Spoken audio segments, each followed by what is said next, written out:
بسم الله الرحمن الرحيم لا حول ولا قوة إلا بالله العلي العظيم الحمد لله رب العالمين وصلى الله على سيدنا ونبينا أبي القاسم المصطفى محمد اللهم صل على محمد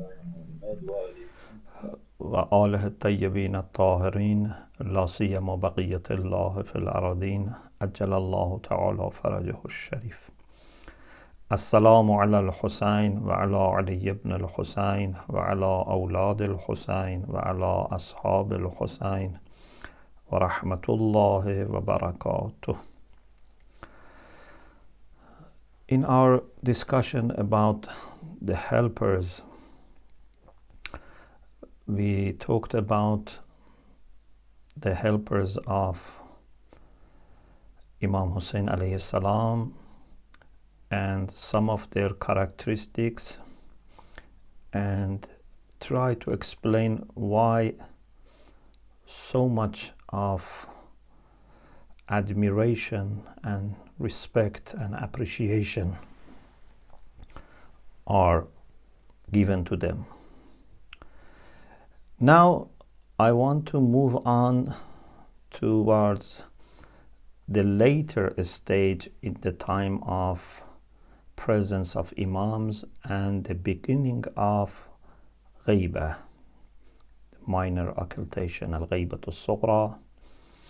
And what we want to talk about is about not only some individuals who were helping Imams, but also a platform, a network which helped Imam.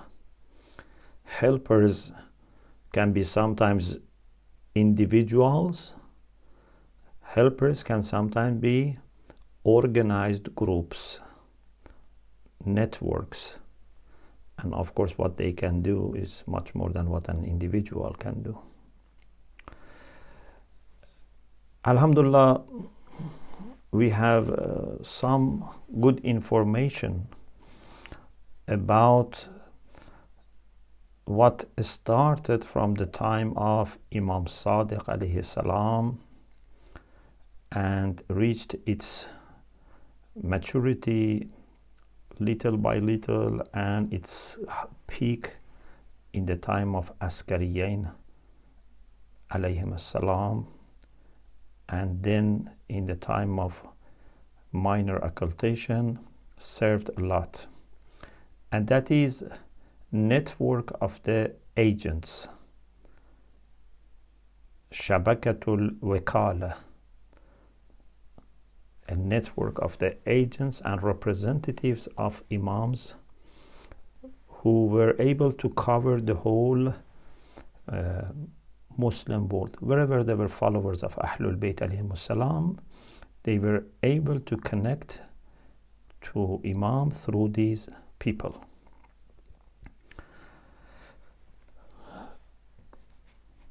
Some of the objectives and aims of this network can be listed as follows. One, their role in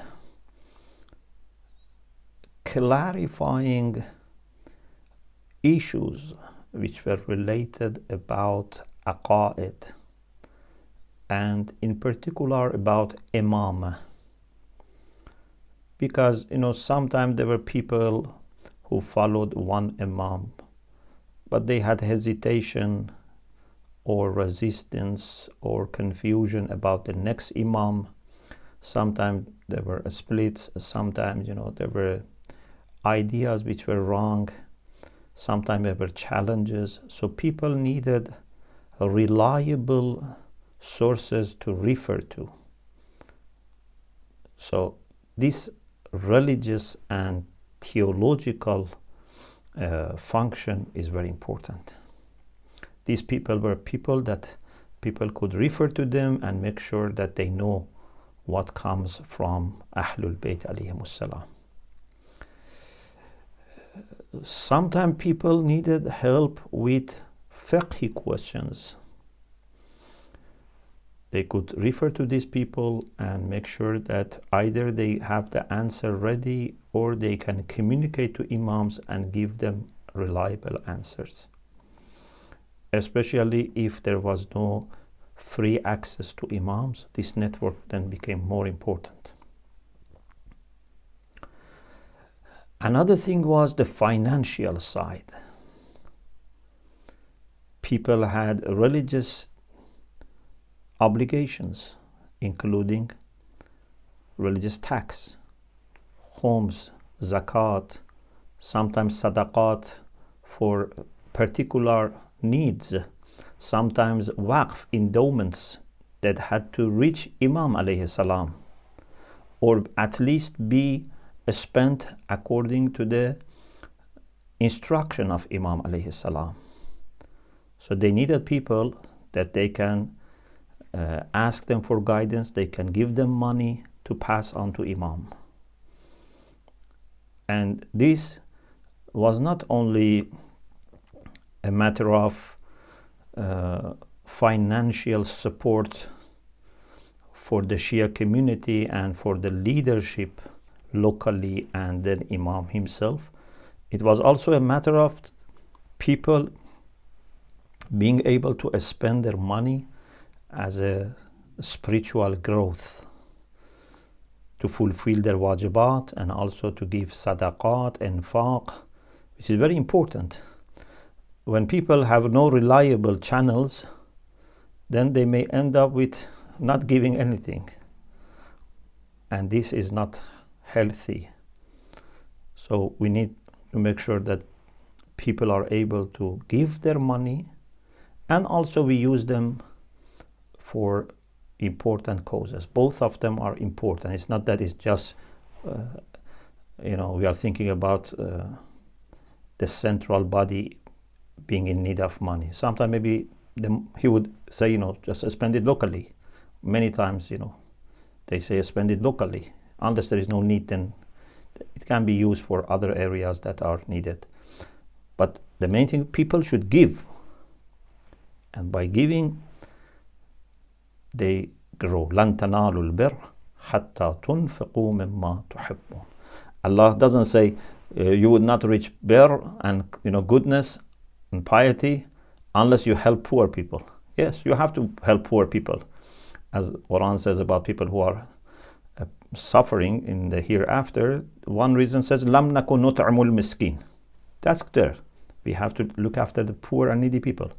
But here, it's not a matter of helping poor. It's a matter of that you need to give. لَن تَنَالُوا الْبِرَّ حَتَّى تُنْفِقُوا مِمَّا تُحِبُّونَ. Maybe you are not giving to a poor person or poor people. Maybe it's building, for example, a school, a house, bridge, a hospital, I don't know. There can be many things. So we don't just look at needy people. We have two sides. So these wukalaa of Ahlul Bayt alayhi salam, of Imams alayhi salam, had the role of receiving people, and people had peace of mind and also had no excuse, if they didn't want to give the money to these people, and they were instructed how to use it. And something that inshallah we will see later is that Imams were very also organized and very strategic here. So they gave instruction to Wakil of a region not to take money if it comes from another region. If Imam has two Wakils in two different regions, they were instructed that they should not receive money that comes from another region. Every person should refer to their local Wakil. This is very important. It could avoid interference of the government. It could avoid, poor distribution of money. One person is in charge and, can make sure that it's spent properly. And also it gives lots of respect to that person. I referred that in the time of the late Ayatollah al-Uzma Burujerdi, he had appointed Ayatollah Ashrafi Isfahani rahmatullah alaihi, who later was assassinated. So, after revolution. So he had put him as his wakil in Kermanshah, Western Iran. And people from Kermanshah went to Qom to give khums to Agha. Because some people, prefer to go to the Marja and give to Agha. But Agha said, you must give to Ayatollah Ashraf Yasrani. He is my wakil there, give it to him. You know how much then this creates respect for that local representative. He is under all the pressures. He knows the needs of local community. And when people see that Allah doesn't accept and says, give to my local wakil, then they would have even more trust in him. This is what we find in instructions of Imams alaihi salam, and inshallah we'll talk about it. So, in addition to theological questions, fiqh questions, there was also financial aspect to this network. Another thing was also organizing Shia locally. Sometimes there were socio-political issues and the Shia needed guidance. Especially many times there were movements, there were things that were demanding Shia to join, or maybe there was zulm happening. So Shia had to know when and where and how and to what extent should get involved. It's not that every person who gives a call, they should join. As Amirul Mu'minin says about people who are not ulama rabbani and not muta'allim ala sabil najat, those who are hamadun ra'a, he says, atba'u kull na'iq, whoever makes a call, they follow. Every day there is a cause, every day there is a campaign. Shia should not get involved in everything. Maybe with some of them we can, in our heart, associate. With some of them, maybe even in our heart, we cannot associate. We have to be clear. But even if we can be associated with everything, in heart, it doesn't mean that we should get always involved. We should have our own assessment, our own leadership. We should save our energy for more important things. But at the same time, of course, we cannot be indifferent. So it's very much important to discern. So these wakils were able to give guidance to the Shia and protect them, especially in those very critical times that one mistake could lead to catastrophes, killing of Shia and torturing of Shia. And we also have to remember that unlike what some people think, Shia today also are not in a good and peaceful and relaxed situation. And we should be very careful. Another thing was to prepare Shia for the time of ghaibah. So little by little, Shia learned that they may not have direct access to Imams. They may have access through wakil, through representative. Then the time of Ghaibat Sughra came, as I explained in the book Lessons on Islamic Beliefs, that was another transition, that now you have no way to see Imam and you have one person that you can refer to. And again, this trained the Shia so that then a time of Ghaibat Kubra happens, that even one person is not appointed specifically. And if the Shia, right from the time of Imam Baqir and Sadiq, that were able to go to Imam, listen to Imam, visit him when they go for Hajj or Ziyarah, if all of a sudden Ghaibat Kubra had started, they were not able to cope with this. So this network of wukalaa was a preparation for the time of ghaibah. They were also able to do some charity work, some welfare work. They were needy Shia, they were maybe needy of non-Shia also people. They were able to help them, to look after them, as we have also indicated in the letters of Imam. So this was also one of their tasks, to do some charity work, some welfare and social welfare activities. Okay. One of our brothers in Qom, he has done a good research on this, and he has written a book about this network of wukalaa, and he says that according to his survey, and he's one of the people who has really done good work in this area. In the time of Imam Sadiq alaihi salam, there were 6 wakils altogether. 6 major, these are major representatives. In the time of Imam Kadhim, 13. In the time of Imam Raza alaihi salam, 10. In the time of Imam Jawad, 13. In the time of Imam Hadi, 14. In the time of Imam Askari alaihi salam, 21. So it's not that there was a fixed number. It's not that it always increased, sometimes increased, sometimes decreased.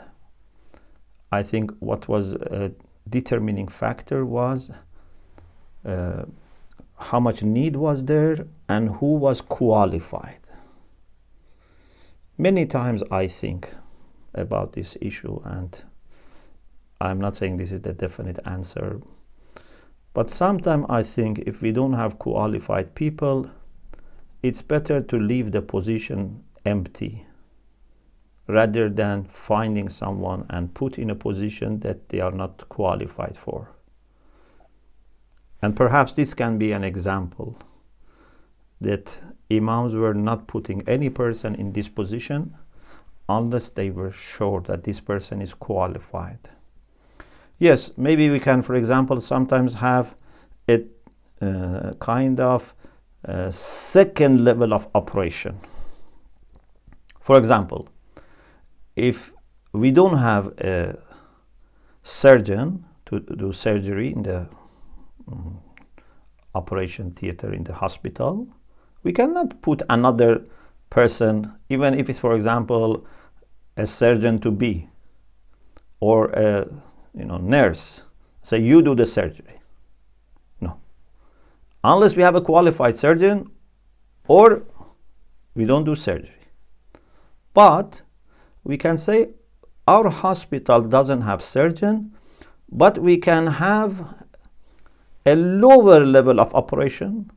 For example, we have nurses who can look into your injury, help you with some first aid or a little more specialized aid to help you reach the another hospital which has the surgeon.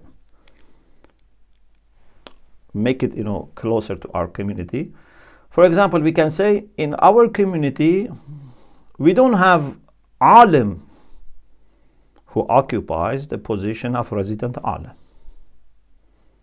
either because we don't have means to bring them, or we couldn't find qualified people.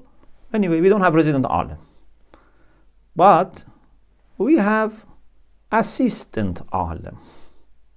We keep the position of resident alim empty, and we say this person is assistant alim, so that he knows what is his limit, people know what to expect, and also it always tell people that we have to fill this gap. But if we don't have resident alim, and then we bring someone who is not qualified, say resident alim, I say okay, everything is functioning, so we don't need to look for any alim. That's fine.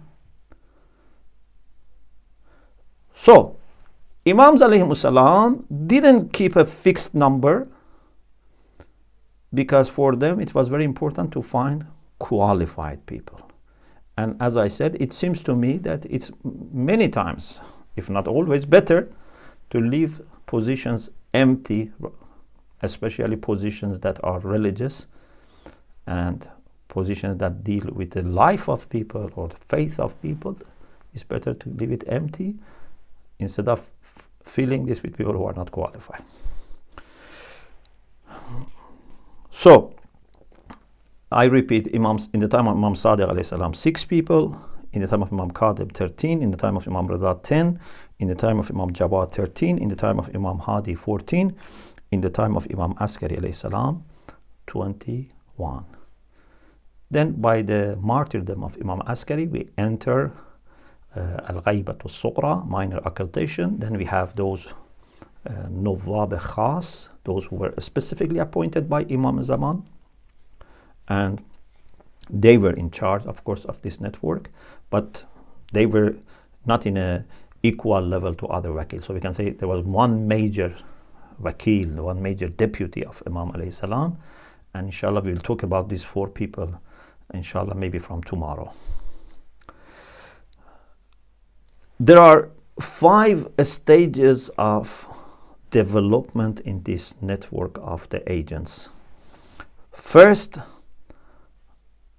from the time of Imam Sadiq alayhi salam, which coincided beginning of Abbasids, because Imam Sadiq partly lived a time of Umayyads, partly time of Abbasids. So from the beginning of the Abbasid era, this started. The second stage is development of this network from the time of Imam Kadhim alayhi salam. So he expanded, Imam Sadiq started, Imam Kadhim expanded this network, and this continued till the time of Imam Jawad alayhi salam. The third stage is in the time of Askariyain. In the time of Imam Hadi and Imam Hasan al-Askari alayhi salam, this network became even more important, because these 2 Imams were under house arrest. They were in Samarra, very much watched and observed. And Samarra was a militant city, so they wanted to make sure that Imam would not be contacted or communicating without them understanding and realizing and monitoring and checking.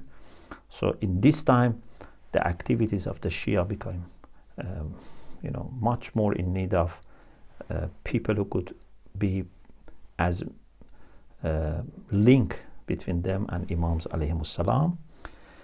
And then the 4th stage is the time of Ghaybat al-Sughra, from 260 till 329.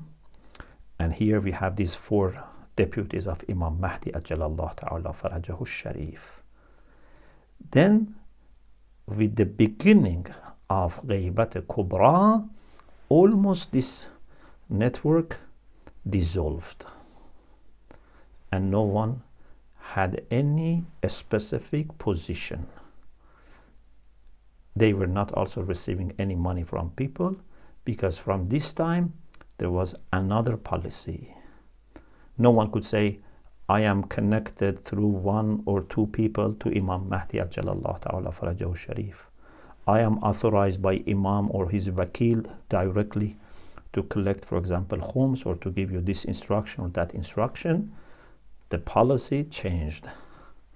Now we have to have ulama, that people between them and Allah subhanahu wa ta'ala choose to be the most qualified and the most capable people to act as general deputy of Imam Mahdi Ajjalallahu Ta'ala Farajahu Sharif, and Na'ib Am, not Na'ib Khas like those 4. So, first stage in the time of Imam Sadiq alayhi salam, the beginning. Then second stage in time of Imam Kadhim, Imam Reza and Imam Jawad alayhi salam, developing this network. Then in the time of Imam Hadi and Askari, this really grew and developed. In the time of Ghaybat al-Sughra, we have those 4 wakil on the top of this network, and network continued. But by the beginning of Ghaybat al-Kubra, this network dissolved and took another form. So these are different stages of network of wukalaa. So now I would like to share with you some of the things that we can find from books of Sheikh Tusi rahmatullah alayhi, and also Ayatollah Makarim Shirazi has some materials here. So quickly we refer to the time of Imam Hadi and Imam Askari, because we want to reach Ghaybat al-Sughra and then go to Ghaybat al-Kubra. So we go to the stage of full development of this network in the time of Askariya in Imam Hadi and Imam Askari alaihi salam.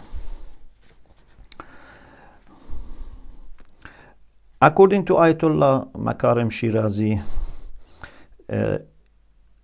there were 4 major regions that Imam alayhi salam, Imam Hadi alayhi salam had appointed his wakil. So he had divided the Shia community into 4 major, groups, geographical groups. One region was Baghdad, Madain, and Kufa. Baghdad, Madain, and Kufa, and anything between them. Another region was Basra and Ahwaz, southern Iraq and southern Iran, that place, Basra and Ahwaz. The third was Qom and Hamadan, almost central Iran. The fourth was Hijaz, Yemen, and Egypt. Hijaz, Yemen, and Egypt. So these 4 places, Baghdad, Madain, Kufa, Basra and Ahwaz, Qom and Hamadan, Hijaz, Yemen, and Misr, Egypt. So these 4 major regional places for the wakils of Imam alayhi salam. And of course, every wakil then had his own agents who were reporting to him and were accountable to him. They could, appoint other people. In the year 232,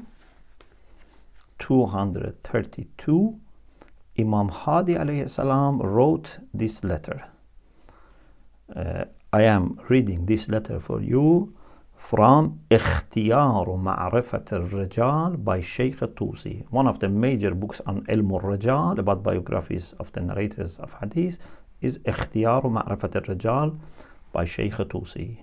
So volume 2, page about 170, page 799, 800 is what I am reading for you. Imam wrote to Ali ibn Bilal. Imam Hadi wrote to Ali ibn Bilal in the year 232. Bismillah ar-Rahman ar-Rahim. Ahmadullah ilayk wa ashkuru tawlahu wa awdah. I started with praising Allah and thanking Allah subhanahu wa ta'ala for his blessings, and then salutations to the Prophet. Then Imam says, ثم إني أقمت أبا علي مقام. In the book that I had, it says al-Husayn ibn Abd Rabbih, but should be Ali ibn al-Husayn ibn Abd Rabbih.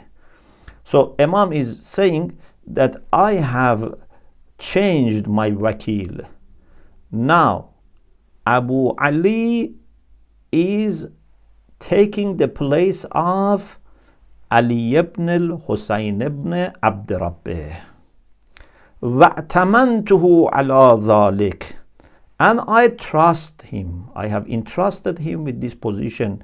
بِالْمَعْرِفَةِ بِمَا عِنْدَهُ. Because of me knowing what qualifications he has. الَّذِي لَا يَتَقَدَّمُهُ أَحَدٌ. And no one is better than him.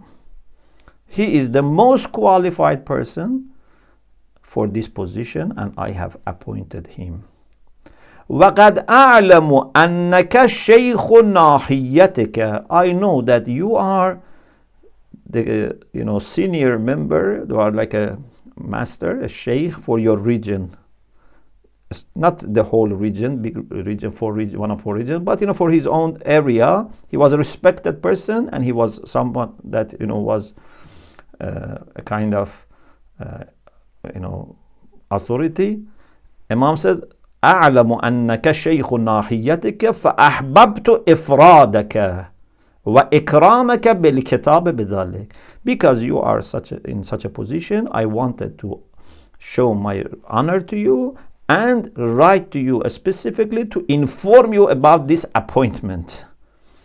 So, because if other people were not informed, they may think that perhaps this is not a true appointment. Maybe this is a lie, or maybe they could think that for any reason someone else in the position or they themselves can continue. So Imam made it very clear. فَعَلَيْكَ بِالطَّاعَةِ لَهُ, you must obey him. وَالتَّسْلِيمِ إِلَيْهِ جَمِيعَ الْحَقِّ قِبَلَكَ, anything that you have collected, you must give it to him. وَأَن تَخُصَّ مَوَالِيَّ, which must be maybe it's to encourage على ذلك. You have to تحرض maybe, but here is تخص, means to encourage them, to tell them that they should also do the same. And very clear and very although brief but very beautiful. And then at the end, Imam alayhi salam said, وَلَكَ بِهِ جَزَاءٌ مِّنَ اللَّهِ, you will have reward from Allah. وَأَجْرٌ فَإِنَّ اللَّهَ يُعْطِي مَنْ يَشَاءُ ذُو الْإِعْطَاءِ وَالْجَزَاءِ بِرَحْمَتِهِ وَأَنْتَ فِي وَدِيعِ اللَّهِ وَكَتَبْتُ بِخَطِّي وَأَحْمَدُ اللَّهَ كَثِيرًا. And I wrote this with my own hand, and it's my own handwriting, and I praise Allah a lot. In another letter, Imam alayhi salam wrote to his followers in Baghdad, Madain, and that area, and informed them again about this appointment. إني أقمت أبا علي, this Abu Ali ibn Rashid, مقام علي ibn al-Husayn. I told you there must be Ali ibn al-Husayn, although it was written al-Husayn ibn Abd Rabbi, Ali ibn, because here it says أقمت أبا علي ibn Rashid مقام علي ibn al-Husayn ibn Abd Rabbi. I have appointed Abu Ali ibn Rashid instead of Ali ibn al-Husayn ibn Abd Rabbi. وَمَنْ كَانَ قِبَلَهُ مِنْ وُكَلَاءِ, and also anyone there who was my wakil, or man kana qablahu, means anyone before him, either قبله or qablahu. وَصَارَ فِي مَنْزِلَتِهِ عِنْدِي, now he has the same position with me that Ali ibn al-Husayn had. وَوَلَّيْتُ مَا كَانَ يَتَوَلَّاهُ غَيْرُهُ مِنْ وُكَلَائِي, any position that my wukala had with you before now is given to Abu Ali. لِيَقْبِضَ حَقِّي, so that he receives my haqq, any right that I have, any money, anything that belongs to me, he has wukala to receive on my behalf. وَارْتَضَيْتُهُ لَكُمْ وَقَدَّمْتُهُ عَلَى غَيْرِهِ فِي ذَلِكَ, I am pleased with him for you, means he is qualified and satisfactory to me. And قَدَّمْتُهُ عَلَى غَيْرِهِ فِي ذَلِكَ, he is in the highest position. وَهُوَ أَهْلُهُ وَمَوْضِعُهُ, and he is suitable for this, he is qualified for this. And also Imam advised them not to create fraction with him.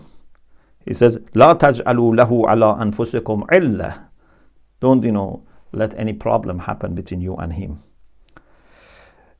فَعَلَيْكُمْ بِالْخُرُوجِ عَنْ ذَلِكَ وَالتَّسَرُّعِ إِلَى طَاعَةِ اللَّهِ, if any problem happens, quickly come out of that problem, solve and fix that problem, and quickly obey Allah subhanahu wa ta'ala. وَتَحْلِيلَ أَمْوَالِكُمْ, make your amwal halal by giving your duties, and preserve your blood.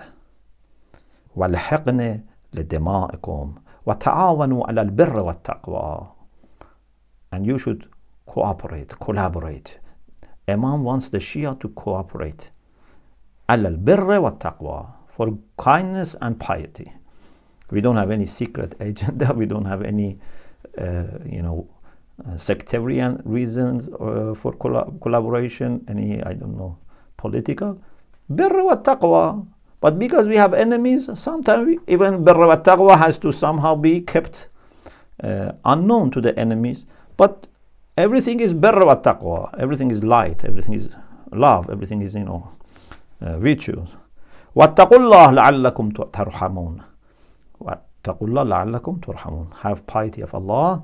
May Allah inshallah send you His mercy. وَاعْتَصِمُوا بِحَبْلِ اللَّهِ جَمِيعًا. And you should all grasp and hold onto the rope of Allah. So the issue of unity. وَلَا تَمُوتُنَّ إِلَّا وَأَنْتُم مُسْلِمُونَ. And you must not die unless you are submissive to Allah subhanahu wa ta'ala. فَقَدْ أَوْجَبْتُ فِي طَاعَتِهِ طَاعَتِي وَالْخُرُوجُ إِلَىٰ إِسْيَانِهِ الْخُرُوجُ إِلَىٰ عِسْيَانِهِ. His obedience is my obedience. It means to obey him is like obeying me. To disobey him is like disobeying me. فَالْزَمُوا الطَّرِيقِ يَعْجُرْكُمُ اللَّهِ. Be committed to the path. Don't deviate, don't go astray. Allah would inshallah reward you. وَيَزِيدُكُم مِّن فَضْلِهِ. If you have piety and commitment, Allah inshallah would give you more. Again at the end, Imam says, كَتَبْتُهُ بِخَطِّي وَالْحَمْدُ لِلَّهِ كَثِيرًا. I wrote this with my own hand. There is another letter that Imam alaihi salam says to Ayyub ibn Nuh, the son of Nuh, that don't disagree with Abu Ali. So Imam was very careful not to let any problems happen. The best thing is if we can do things in the way that no problems start in the first place. Look at Imam in that difficult time, difficult, ways of communication. Not only appoints a person and sends message through reliable channels, but also communicates to other people to inform them, prepare them, emphasize on unity.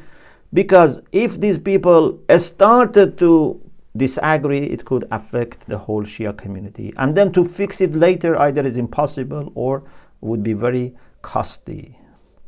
So it's better good to prevent any disagreement from the first place. In the first place. آمرك يا أيوب ابن نوح أن تقطع الإكثار بينك وبين أبي علي وأن يلزم كل واحد منكما ما وكل به. You should not too much, interact or conflict or discuss and argue or Ikthar means to do something a lot, but perhaps means arguing. And each of you should focus on his own responsibility. يَلْزَمْ كُلُّ وَاحِدٍ مِّنْكُمَا مَا وُكِّلَ بِهِ. Whatever I have commissioned you, whatever is your position, your responsibility, you should be committed to that. وَالْأَمْرُ بِالْقِيَامِ فِيهِ. And every person should take care of whatever is for his own nahiya, بِأَمْرَ نَاحِيَتِهِ, for his own region. فَإِنَّكُمْ إِذَا انْتَهَيْتُمْ إِلَى كُلِّ مَا أُمِرْتُمْ بِهِ اسْتَغْنَيْتُمْ بِذَلِكَ عَنْ مُعَاوَدَتِهِ. Imam says, if you end up with whatever you were asked to do, استغنيتم بذلك عن معاوضة. You don't need my help, you don't need my to communicate me. If you do what you are told to do, you don't need to check with me. Do it properly, focus on this. I have trust in you.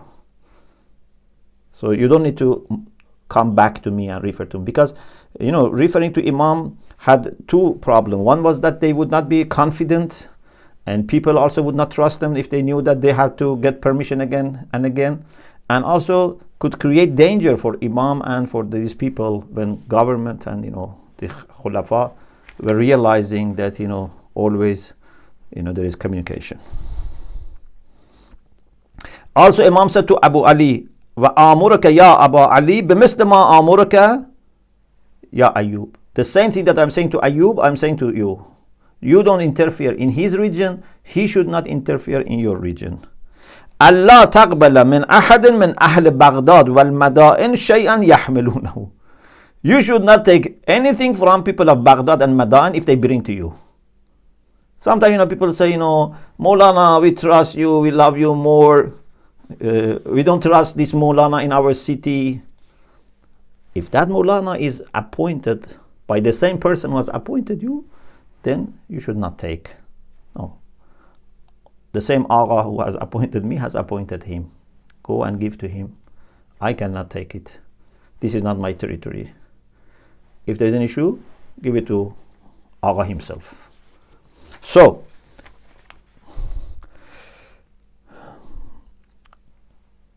this is about the time of Imam Hadi alayhi salam. Of course, Mutawakkil was, one of the very brutal and very tyrant and unjust Abbasid Caliph, and he was very much against the Imams and the Shia, and was trying to check everything. Normally these people also develop lots of suspicion, and also there are people to get close to them, they add to the hatred, and they gossip, and they sometimes exaggerate or fabricate news. So all this created lots of problems for the Shia, and there were occasions that some of these wakils were tortured, were put in prison. So it was not free from risk, but Imam tried to reduce the risk. Maybe we cannot totally avoid problems, but at least we can make sure that with carefulness, with keeping confidentiality, with reducing communication, with making decisions locally as much as possible, we can reduce the chance of being receiving unnecessary attention. In the time of Mutawakkil, some of the wakils of Imam in Baghdad, in Madain, in Kufa, in other places in Iraq, they were killed under torture. Some were put in prison. But anyway, Imam Hadi alayhi salam managed to preserve the network. In the time of Imam Askari alayhi salam, again this continued, and Imam Askari alayhi salam, again like Imam Hadi, was in Samarra. Very difficult for Imam to communicate to people, for people to communicate to Imam, but this network played a great role. One of the people that we should mention in this time is Ishaq ibn Ismail. In a letter to Ishaq ibn Ismail and the Shia in the city of Nayshabur, Imam Askari alayhi salam talks about Imamah and the role of Imam in guiding the Ummah. And then he says, O Ishaq, you are my envoy to Ibrahim ibn Abdih, and tell him that the letter that I have sent with Muhammad Musa Nayshaburi should be acted upon.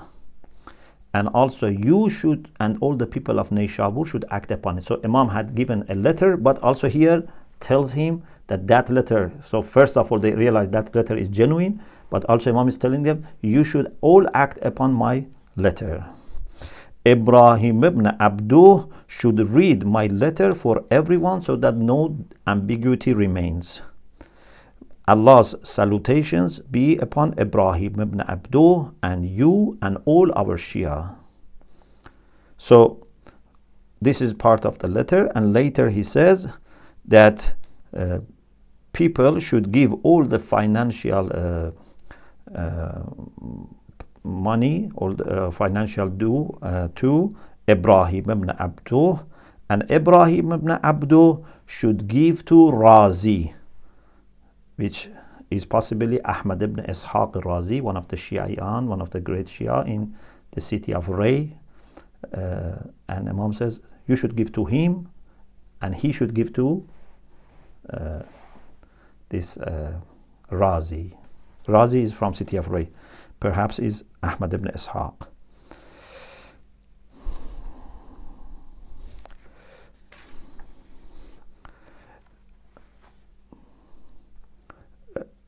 Ayatollah Makarim Shirazi says that according to some sources, Ahmad ibn Ishaq Qummi al-Ash'ari, who was teacher of Sheikh Saduq, one of the teachers of Sheikh Saduq, was a representative of Imam Askari, and he was responsible for the city of Qom to take homes and other funds on behalf of Imam and spend it according to the way that he had permission. And one of the, for example, reports says that he after meeting the local needs, he sent 160 bundles or packs of gold and silver from the Shia of Qom to Imam alayhi salam. Also, for example, there were people who were responsible for endowments in Qom. And there is a mosque in Qom, Masjid Imam Askari, that was built with the instruction of Imam Askari. And it's as old. Of course, they have rebuilt the mosque, but Imam alayhi salam gave instruction for building this mosque. Another person, for example, in the time of Imam Askari is Ibrahim ibn Mahziyar, who was Wakil of Imam. He was from Ahwaz, from south western Iran, and he had some money for Imam Askari alayhi salam, but when Imam Askari alayhi salam was killed, he was very worried. He was also dying, so he told his son to give it to Imam Zaman, and his son gave it to Imam Zaman, and Imam Zaman made him his representative in that part in the time of Ghaybat al-Suqra through the deputy of Imam alayhi salam.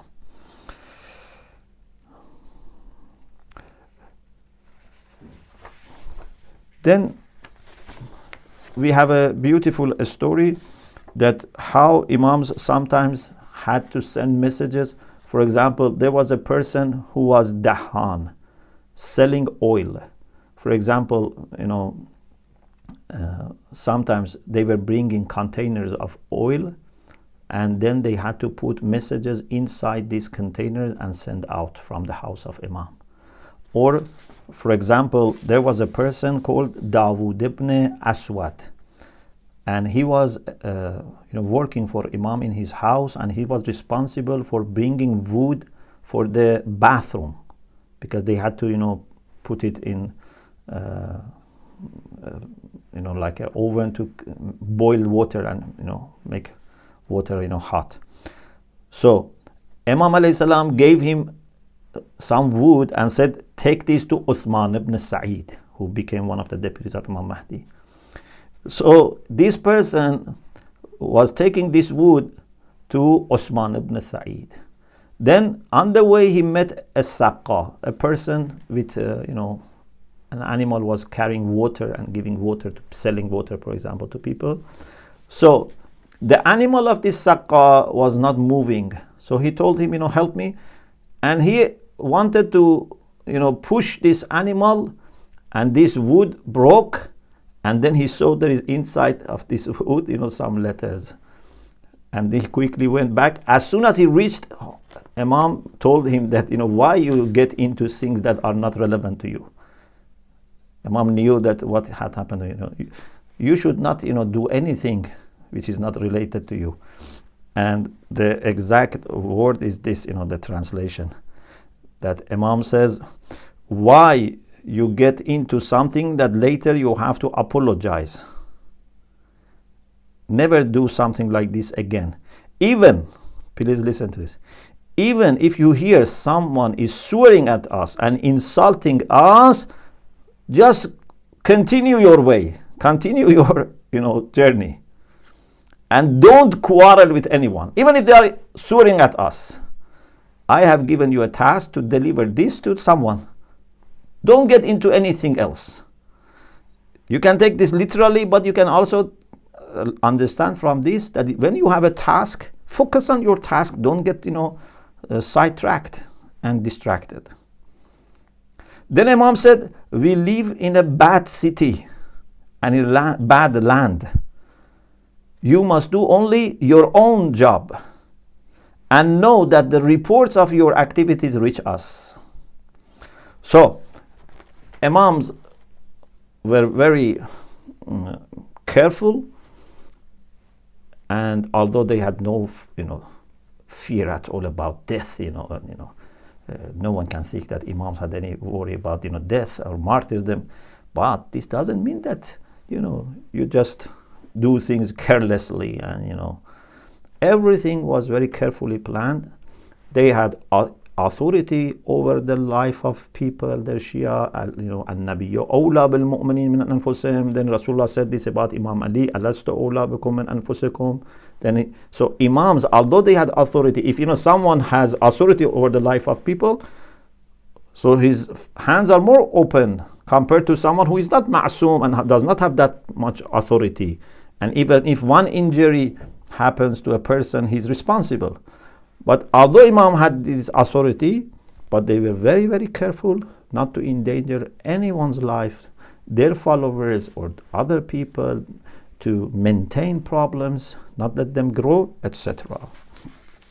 Okay, inshallah, bi'iznillah, tomorrow we will go to the time of Ghaybat al-Suqra, after the martyrdom of Imam Askari, from 260 to 329, these 69 years, and we will try to familiarize ourselves with those 4 deputies of Imam Mahdi Ajjalallahu Ta'ala Farajahu Sharif.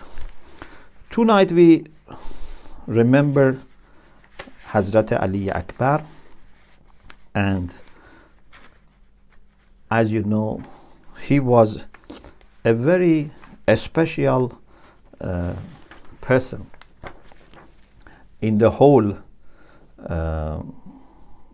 family of Imam Husayn. Although everyone was very pious, very virtuous, but Hazrat Ali Akbar was somehow outstanding in the sense that he was morally and also physically resembling the Prophet the most.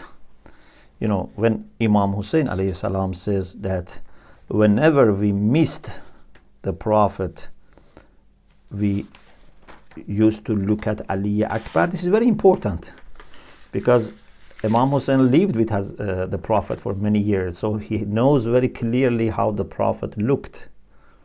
And then among all people, he chose Ali Akbar, and also other members of him chose Ali Akbar as the one that reminded them the Prophet. This means that this was a very exceptional similarity, and also in his character, and also in his speaking. Mantiqan, ashbahun nas bi Rasulullah khalqan wa khulqan wa mantiqan. Mantiqan either means his logic, means the way he was behaving, or perhaps means even his tone, his nutq, his speech, means the tone was similar to the Prophet. So some unique figure from the family of Imam Husayn alayhi salam. So tonight we want to refer to the tragedy of Hazrat Ali Akbar. Assalamu alayka ya Aba Abdullah wa ala al-arwah allati hallat bifanaik alayka minni salamullah أبدا ما بقيت وبقي الليل والنهار ولا جعله الله آخر العهد مني لزيارتكم. Inshallah, with full attention we say these salams together. And if we receive response from Imam Husayn and Ali ibn al-Husayn, inshallah would be very good for us. As-salamu ala al-Husayn wa وعلى علي بن الحسين وعلى أولاد الحسين وعلى أصحاب الحسين. Sayyid ibn Tawus rahmatullah alayhi in his al-Luhuf says, فلما لم يبغ معه سوى أهل بيته خرج علي بن الحسين. When all the companions were martyred and there was no one left except Ahlul Bayt, Ali ibn al-Husayn went to Imam Husayn and asked for permission. وَكَانَ مِنْ أَصْبَحِ النَّاسِ وَجْهًا وَأَحْسَنِهِمْ خُلْقًا. He was one of the most beautiful people and one of the most virtuous people. فَاسْتَأْذَنَ أَبَاهُ فِي الْقِتَالِ. He asked his father for permission for fighting. فَأَذِنَ لَهُ. Imam without hesitation gave permission. When the son of Imam Hassan or many other cases they asked for permission, Imam was hesitant. Sometimes they had to insist, they had to repeat, they had to beg for permission. But when it comes to his son, he has to give permission quickly because Imam is giving whatever belongs to him first to Allah subhanahu wa ta'ala. فأذن له ثم نظر إليه نظرة آيس من. Then Imam looked at Ali Akbar with despair because he was sure that there is no way that Ali Akbar would remain safe. وأرخى عليه السلام عينه. Then he lowered his gaze. وبكى. Perhaps he didn't want the enemies to see that he is crying for Ali Akbar. ثم قال اللهم اشهد فقد برز إليهم غلام أشبه الناس خلقا وخلقا ومنطقا برسولك. O Allah, you be witness that a young man has gone towards these people who resembles the Prophet the most in his body, in his character and in his speech. وَكُنَّا إِذَا اشْتَقْنَا إِلَىٰ نَبِيِّكَ نَظَرْنَا إِلَيْهِ. Whenever we were eager to remind ourselves of your Prophet, we used to look at him. فَصَاحَ. Then Imam cried. Imam addressed Umar ibn Sa'd. قال يا ابن سعد قطع الله رحمك كما قطعت رحمي. May Allah disconnect your rahim as you disconnected your relation, your kinship, and you are not observing the requirements, and you are depriving me of my son.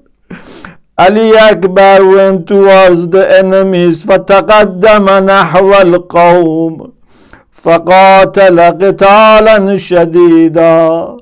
Although he was young, but his son of Husayn, his grandson of Ali, so he was very strong in his battlefield and in his fight. وَقَتَلَ جَمْعًا كَثِيرًا.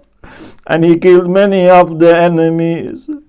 ثم رجع إلى أبي. Then he went back to his father وقال يا أبت العطش قد قتلني وثقل الحديد قد أجهدني. He said to his father, "Oh father, thirst is killing me, and the heaviness of this iron is making it difficult for me." Of course, maybe this was an excuse for Ali Akbar to go back to Imam Husayn. فهل إلى شربة من الماء سبيل? Is there any way I can have a little water? فبكى الحسين عليه السلام. Again Imam Husayn cried. وقال واقوسا يا بني قاتل قليلا. My dear son, just continue a little bit more. فما أسرع ما تلقى جدك محمد. It's not going to take that long that you are going to meet your grandfather, the Prophet. فَيَسْقِيكَ بِكَأْسِ الْأَوْفَى شُرْبَةً لَا تَظْمَأُ بَعْدَهَا أَبَدًا. Your grandfather will give you water that after that you will never become thirsty. فَرَجَعَ إِلَى مَوْقِفِ النِّزَالِ. Ali Akbar went back to the battlefield. وَقَاتَلَ أَعْظَمَ الْقِتَالِ. Despite his young age, despite his thirst and tiredness, he was fighting lots of enemies very strongly. And again, out of their dishonesty, out of lacking virtues, they didn't fight him one by one. The text says, فَرَمَاهُ مُنْقِذُ بْنُ مُرَّةِ الْعَبْدِ بِسَحْمٍ. Munqiz ibn Murrah from distance sent an arrow towards Ali Akbar فَصَرَعَهُ, and that caused Ali Akbar to fall down. فَنَادَى. These are the last words of Ali Akbar in this world. These are the very last words of Ali Akbar. Ya abata alayka minni salam. My dear father, my farewell salam to you. And before Ali Akbar departing this world, he already saw what Imam Husayn promised him. هذا جدي يغرقك السلام. So one eye of Ali Akbar was to this world, and the other eye was to heaven, seeing Rasulullah. This is my grandfather Rasulullah sending salam to you. ويقول لك عجل القدوم علينا. Rasulullah is saying, "Oh Husayn, come fast towards us." ثم شهق شهقة فمات. ألا لعنة الله على القوم الظالمين.